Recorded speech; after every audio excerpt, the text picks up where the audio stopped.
Dans cette vidéo, on va voir comment rendre vos pages responsives grâce à Elementor.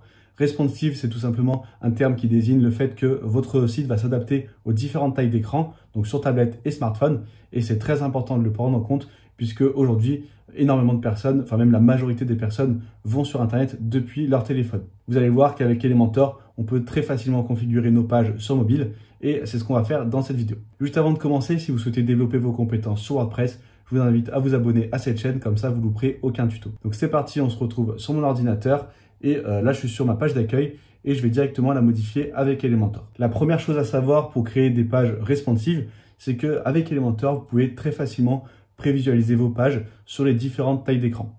Pour cela, vous cliquez sur le petit icône juste ici et vous voyez qu'on va pouvoir mettre en mode tablette ou en mode smartphone. Ensuite, ici, je peux modifier et personnaliser vraiment la taille comme je le souhaite. Et vous pouvez zoomer, dézoomer pour avoir une vue d'ensemble de l'écran. Et pareil, ici, vous pouvez l'étirer ou la réduire. On va se remettre par défaut et on va rester sur smartphone. Là, je peux défiler. Moi, c'est un template que j'avais importé. Donc, la mise en page sur smartphone a déjà été travaillée. Mais vous, par défaut, si vous avez créé votre page en version ordinateur, eh bien, si vous allez passer sur mobile, il y aura peut-être des petits éléments qui ne vont pas être bons, par exemple des polices qui sont trop petites ou trop grosses, et différents éléments que vous allez pouvoir retravailler. Donc pour cela, c'est très simple. Imaginons qu'ici, je veux changer la taille de police. J'ai juste à cliquer sur le crayon et à modifier comme si j'étais sur ordinateur. Mais vous voyez que maintenant que je suis en mode mobile, ici, j'ai un petit icône qui apparaît. Et à chaque fois que cette icône va apparaître, ça veut dire que vous allez pouvoir faire des modifications qui vont être appliquées uniquement sur l'appareil qui est sélectionné. Donc là, ce qui est sélectionné, c'est mobile. Si je change l'alignement, eh ben, l'alignement va uniquement être modifié sur smartphone. Donc ce qu'on va faire, c'est qu'on va changer la taille. Pour cela, on va dans typographie. Et vous voyez qu'ici, je peux modifier la taille et la réduire, par exemple, mettre à 45. Et si je me rends sur PC, donc que je reclique ici et que je me mets sur PC, ou ici, ou bien directement ici, il y a plusieurs options pour changer les tailles d'écran, eh bien, mon titre sera toujours à 50 sur PC. Là, je vais me remettre en mode mobile.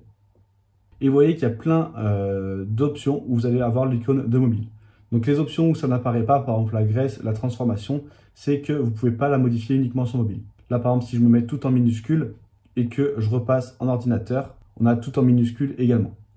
Donc là, je vais pouvoir mettre par défaut et laisser la même chose entre ordinateur et mobile. Mais s'il y a un élément que vous souhaitez vraiment modifier entre ordinateur et mobile et que vous ne voyez pas ce petit icône, il y a tout de même une solution, c'est qu'on va créer deux fois le même élément et on va le masquer selon le type d'appareil. Donc imaginons que là, sur PC, moi je veux que ça soit tout en majuscule et que sur smartphone, par contre, ça soit tout en minuscule. Bon, là, c'est vraiment un exemple basique, il n'y a pas trop d'utilité à faire ça, bien sûr, mais c'est juste pour vous montrer la fonctionnalité.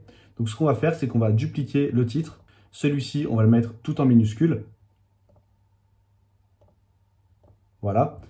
Et une fois que c'est fait, je vais aller dans Avancer. Et ce titre tout en minuscule, je vais aller dans Responsive pour pouvoir le masquer sur ordinateur et sur tablette, par exemple, pour l'utiliser uniquement sur mobile. Et ce titre, eh bien, on va le masquer sur mobile et on va le laisser valide uniquement sur tablette et ordinateur. Donc maintenant, si je fais mettre à jour, je vais prévisualiser ma page. Si je descends, là j'ai bien mon titre qui est tout en majuscule. Et si je fais clic droit, inspecter, et qu'ici je me passe en mode smartphone, je descends, et j'ai bien tout qui est en minuscule. Vous voyez que le titre n'est pas visible, et ça ne rajoute pas d'espace, ça le supprime complètement. Donc voilà, vous pouvez faire ça avec n'importe quel élément. Vous pouvez l'afficher uniquement sur smartphone ou sur ordinateur, et comme ça, vous pouvez vraiment créer la mise en forme que vous souhaitez, même s'il n'y a pas le réglage avec le petit bouton de téléphone comme ceci.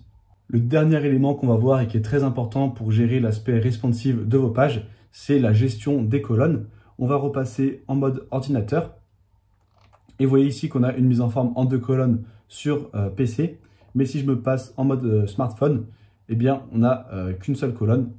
Voilà. Et c'est mis les uns en dessous des autres. Pareil pour les images, elles sont mises les unes en dessous des autres. Donc ce qu'on va faire, c'est que, imaginons qu'on souhaite ajouter deux images les unes à côté des autres. Eh bien, on va créer un système de colonnes. Pour vous montrer, je vais ajouter une nouvelle section qui est sur 4 colonnes, par exemple. Et à chaque fois, je vais ajouter des images. Voilà, j'ai mes 4 images. Donc sur PC, elles sont alignées comme ceci. Et si je me mets en mode smartphone, par défaut, elles sont les unes en dessous des autres. Mais imaginons que moi, je les veux côte à côte, eh bien, j'ai tout simplement ici aller dans le réglage de la colonne et vous voyez qu'on peut modifier la largeur de colonne uniquement sur mobile. Donc, ce qu'on va faire, c'est qu'on va se mettre sur 50. Là, pareil, sur 50. Et on va faire ça pour toutes les colonnes. Comme ça, on aura les images côte à côte, même sur mobile. Donc, bien sûr, quand vous êtes sur un petit écran comme les smartphones, je vous déconseille de mettre plus de 2 colonnes. 2 colonnes, c'est vraiment le maximum. Et même pour la plupart des éléments, ça va être un peu trop petit. Par exemple, ici, on a une mise en forme en 2 colonnes sur PC. Mais si je veux le maintenir sur mobile, vous allez voir que c'est vraiment pas terrible puisque voilà, ça fait une mise en forme vraiment trop petite. Donc c'est pour ça que pour la plupart du temps, vous allez rester sur une seule colonne, mis à part pour les photos où vous pouvez être sur 2 colonnes sans que ça soit trop petit. Ce qu'on peut faire également, c'est inverser l'ordre des colonnes uniquement sur mobile. Par exemple, imaginons que là, je veux que ça soit ma carte qui soit au-dessus du Visit Us. Et bien, ce que je fais, c'est que je vais ici dans les réglages de la section et dans Avancer Responsive, je vais faire inverser les colonnes sur mobile. Donc là, j'ai bien ma carte qui passe au-dessus. Et si je repasse en mode bureau, ma carte reste toujours à droite. Je n'ai pas eu à inverser les colonnes sur PC. Donc voilà, maintenant vous avez tous les éléments en main pour créer des pages qui s'adaptent entièrement selon le type d'appareil. Pour résumer, ce qu'on peut faire, c'est modifier certains éléments uniquement selon le type d'appareil. Par exemple, la taille d'une police avec le bouton qui se trouve juste ici.